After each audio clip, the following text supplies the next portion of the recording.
कल अभिषेक ने एक साड़ी लाया और टेबल पर रख दिया। पायल ने कल रात को ही देखा था कि टेबल पर एक साड़ी पड़ा है, लेकिन तब तक वह साड़ी को हाथ नहीं लगाया था। लेकिन अगले दिन सुबह जब पायल ने घर की साफ सफाई कर रही थी, तब पायल की नज़र टेबल पर रखी साड़ियों के पास एक चिट्ठी पर पड़ी। पायल ने तुरंत उस चिट्ठी को अपने हाथों में लिया और पढ़ने लगी। उसमें लिखा था कि मेरी पायल, तुम्हारी गुस्सा देखने के लिए मुझे हर दिन दिल से करता है कि मैं घर थोड़ा देर से लौटूं। वैसे भी तुम ज़्यादा गुस्सा नहीं करते हो, मगर मैं भी जब देर से लौट आता हूँ तो मुझे डांटते हो। मुझे तुम्हारी डांट बहुत अच्छा लगता है। तब दिल करता है कि मैं तुम्हें अपने बाहों में लपेट लूँ, लेकिन तुमको पता है मैं इतना रोमांटिक नहीं हूँ। दरअसल पढ़ाई और नौकरी को लेकर इतना व्यस्त रहता हूँ कि मैं तुम्हें सही से वक्त ही नहीं देता, और तुम जानबूझकर मुंह फुलाकर बैठी रहती हो। लेकिन करो तुम क्या, जब गुस्सा करती हो तब ना तुम्हें बहुत अच्छा लगता है। सभी लड़की जब गुस्सा करती है तब उन्हें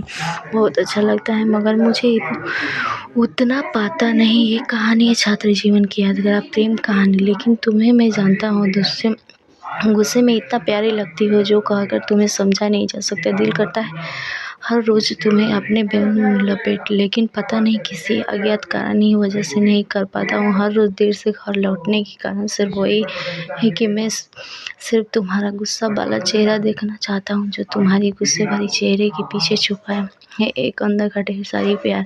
बहुत प्यार करता हूँ तुम मुझसे, इसलिए मैं अपने प्यार को अपने ही दिल में छुपाकर मैं सुबह जल्दी उठता हूँ, ताकि सूरज में देखने से पहले तेरा अंधेरा रोशनी मुझे पसंद नहीं, लेकिन किया कर सकता हूँ रोशनी के बिना तुम्हें दिखाई, इसलिए मैं सर्वदा रोशनी के सामने अपने सर झुकाता हूँ। छोड़ो ये सब बातें। कल जो तुम्हारे लिए एक साड़ी लाया था वो टेबल पर रखा, तुम्हारे हाथों में नहीं दे सका। अभी ये चिट्ठी पढ़ने के बहाने सदैव वह साड़ी अपने हाथों में लगे सहित बड़ साड़ी तुम्हें पसंद नहीं आई, इसीलिए मैं तुम्हें वह साड़ी तुम्हारे हाथों में नहीं दिया। तुम्हें पता है मैं कभी भी साड़ी अकेला नहीं खरीदा। माँ के लिए जब साड़ी खरीदने जाता था तब माँ को साथ में लेकर जाता। कभी भी अपने पसंद से साड़ी नहीं खरीदा, सदैव तुम्हारी पसंद के अनुसार साड़ी नहीं खरीदी, इसलिए तुम्हें ना देकर टेबल पर रख दिया। मैं तुम्हें वादा करता हूँ एक दिन तुम्हारे लिए सच्चे में बहुत ही सुंदर साड़ी खरीद कर लाऊंगा। एक आदत भी बन जाएगी और तुम्हारी पसंद नापसंद का भी मुझे पता चल जाएगा। तुम्हारी अभिषेक का चिट्ठी पढ़ने के बाद पायल ही हीटों पर हल्का सा मुस्कुराहट दिखाई।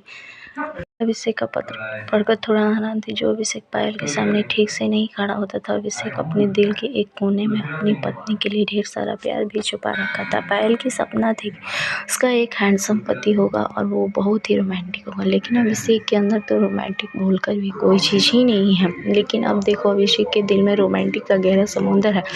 पायल भी अभिषेक को बहुत ही प्यार करती है, लेकिन कोई किसी से अपने दिल में छुपी हुई प्यार की खुलासा नहीं करता। अब अभिषेक की चिट्ठी पढ़कर पायल को साड़ी पहनने की दिल कर रहा था। थोड़ी देर बाद दरवाजा पर ठक ठक आवाज़ आई। पायल ने तुरंत जाकर दरवाज़ा खोला। अभिषेक पायल को देखकर हैरान हो गया। अभिषेक ने एक पल के लिए सोचा कि वह गलत दरवाजे पे आ गया है। ये कहानी भी रुलाने वाली लव स्टोरी, दर्द भरी लव स्टोरी। उसने एक बार अपनी आंखों मरोड़ कर देखा तो नहीं है पायल ही। फिर भी अभिषेक ने पायल को नज़रअंदाज करके अपने घर के अंदर चला गया। ऐसा देख रहा है कि जैसे पायल को रोज वह इसी हालत में देखता। पायल को वह समझे ही नहीं कि वो पायल को देखकर चौंक गए थे। अभिषेक ने खाना खाकर अपने बिस्तर पर लेटा हुआ था, तभी दरवाज़ा बंद करके आवाज़ आई। अभिषेक ने समझ लिया कि ऐसा दिख रहा है कि जैसे पायल को रोज इसी हालत में देखता है। पायल को वह समझे ही दिया कि वह पायल को देखकर चौंक गए थे। अभिषेक ने खाना खाकर अपने बिस्तर पर लेटा हुआ था, तभी दरवाज़ा बंद करने की आवाज़ आई। अभिषेक ने समझ लिया था कि पायल कमरे में आते ही आईना के सामने चुपचाप बैठ गई और बार बार खुद को आईना में देख रही थी। इसीलिए कहा कोई कमी तो नहीं होगी। जल्दी से दोपहर के काम खत्म करके अपनी इच्छा अनुसार वो साज धज की हैं और अभिषेक जो साड़ी लाया था वो भी पहन हुई सिर्फ और सिर्फ अभिषेक के लिए। और वह एक बार के लिए पूछा तक कि नहीं।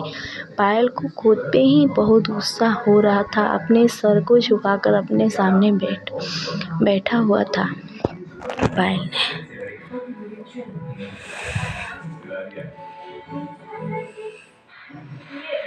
Please subscribe.